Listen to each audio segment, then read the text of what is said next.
құрметті қонақтар, әріптестер, студенттер, бүгін мынау Арал күні халықаралық.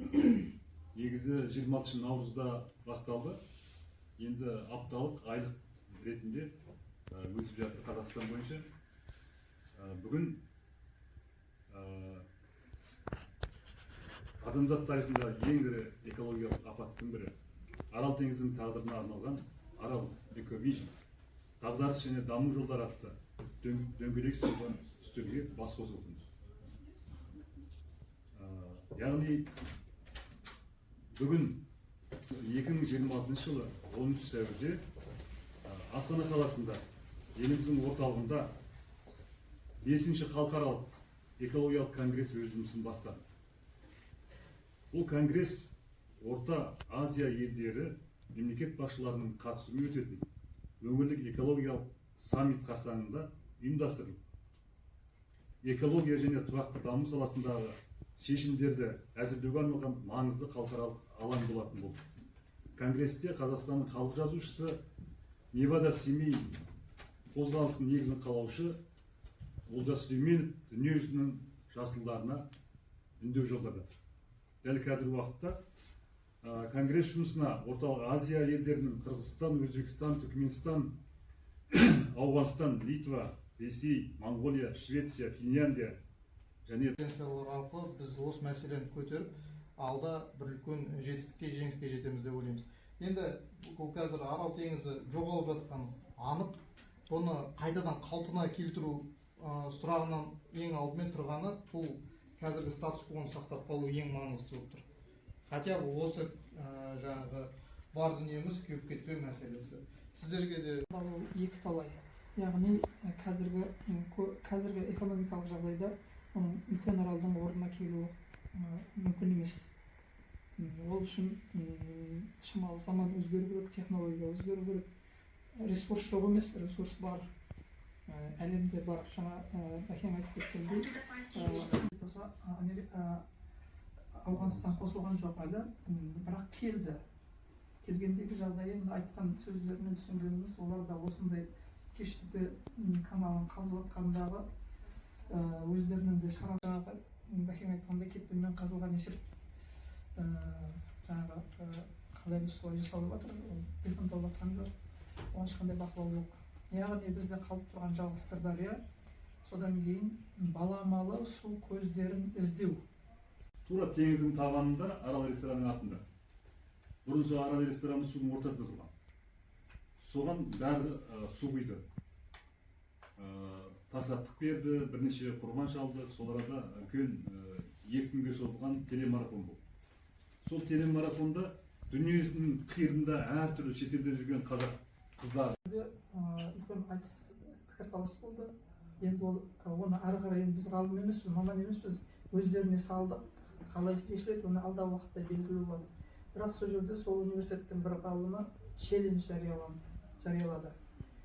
Өткен себебі ол жерге қатысқан Сәтбаев университеті бар, университеттің есімде алынады. Сосын оңтүстіктің Мұхтар Әуезов университеті бар.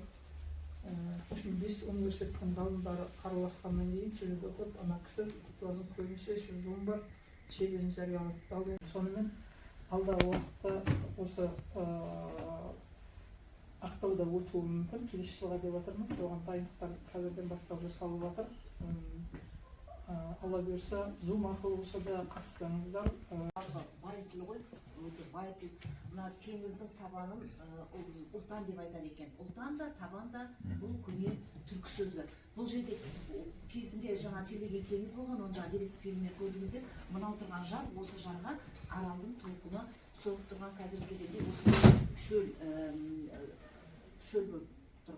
Ал енді осы 2019 жылы осы Аралдың кеткен табанымен мен барада көлікпен бардым. Әдейі күнделікті атып түкіріп жүрген насыбай емес. Осы сексеуілді мынадай Аралдың табанына етіп құм тоқтататын себебі қасиеті бар. Бірақ оның қиындығы жаңа Ажар ағамыз айтып кетті, бұл өте баяу өседі. Өте баяу өсетін өсімдік. Жалпы Арал теңізі 1962 жылдан бастап тартыла бастаған ғой. Сол кезеңде, бұл кезеңде кеңес үкіметінің кезеңі, сол кезеңде кеңес үкіметінің кезеңінде кішкентай алып қалсаң ол құм сусиды да қайтадан жабылып қалады. Сол үшін оны кең қылып қазып алады да, мынадай жүзгін, арал қазақтардың тілінде ол дүзгін, жалпы әдеби атауы жүзгін, дүзгін құдық дейді. Осы дүзгін құдықты жасап артезиан су алабы қазақша ол арынды су алабы. Артезиан деген сөздің қазақшасы арын деп аталады. Арын су. Ал құдықтан су шығатын суымыздың барлығы еспе су. Тартып алады екен ғой, біз оны білмейміз, қасында неғып отырамыз, қашан бітеді екен деп. Бір ойнап бергім келеді, сосын екінші жерге ауыстыртады. Міне оны ұмытпасам тамыздың сол 15 сүмбілеге дейін. Оны құммен емдейді, қазіргі құм терапиясы бар ғой. Соны жағы жарып динамитпен ана кетті саған. Ол су қайда кетті? Сол жерасты өзені болған екен. Ал оның жылдық аралға келетін сиятынесімен 6-7 миллиард. Аралдың өзі бір қызық дүние бұл. Бір оның географиясы өте күрделі. Бір жағынан бір кезде Каспий теңізімен байланысып жатқан. Каспий екеуі бір теңіз болған. Бір жағынан Қарабұғазда аралмен байланысатын жерасты жолдар болған. Оны түркмендер 19 ғасырда іздейді, өзің білесіз. Бағдарлама бойынша атқарылып жатыр. Бұл жазда күзге қарай негізінен күзде атқарылады ғой. Сол кездері осындай студенттерді тартылады, волонтерларды тартылады. Ал енді бұл жерде егер сіздер тарапынан ұсыныстар болатын болса, Арал құтқару қоры тарапынан солармен байланыс жасай отырып біз оны ұйымдастыра аламыз. Оның ешқандай Қалады бар ма? Иә, осы сұрақты қойсын деп специально осындай қойған болатын да. Антагонизм привлекает, үнемі де ақ пен қара деген нәрселер, жаңағы кірсікшіз, жаңағы күнәһар періште деген сияқты тақырыптар қызық. Енді мына тақырыбын түсіндіре кетейін, неге халал, неге казино екен. Достар, шәкірттеріміз отырған осында. Оның шын мәнінде үлкен бір қазақтың теңіз болған. Осыншама балық аулаған. Өздеріңіз оқып отырсыздар. 24 шақырым